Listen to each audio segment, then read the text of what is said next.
रायपुर दक्षिण विधानसभा उपचुनाव के लिए कांग्रेस प्रत्याशी आकाश वर्मा ने नामांकन का पर्चा दाखिल किया है। नामांकन रैली के बहाने कांग्रेस ने अपनी ताकत भी दिखाई है। रैली में पूर्व सीएम भूपेश बघेल, कांग्रेस अध्यक्ष दीपक बैज, नेता प्रतिपक्ष चरणदास महत समेत कई दिग्गज नेता और बड़ी संख्या में कांग्रेसी कार्यकर्ता शामिल हुए। नामांकन रैली से पहले गांधी मैदान में कांग्रेस की सभा भी हुई। मीडिया से बातचीत करते हुए पूर्व सीएम भूपेश बघेल ने बीजेपी सरकार पर निशाना साधा।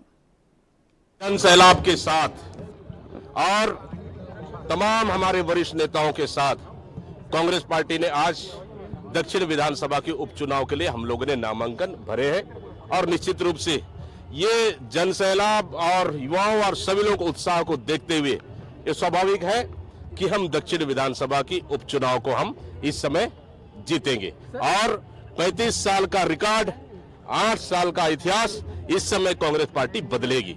परेशान शिक्षक आज बड़ी संख्या में 1,80,000 शिक्षक जो घर में उतरे हुए राज्य सरकार। देखिए, ये जितने वादे किए थे तो विजय बघेल जी घोषणा पत्र समिति के अध्यक्ष रहे हैं और उन्होंने क्या होता है घोषणा ये बोले हैं, तो समझ आइए कि भारतीय जनता पार्टी के चुनाव समय मोदी की गारंटी का कोई अर्थ नहीं है। ठीक है, थैंक यू।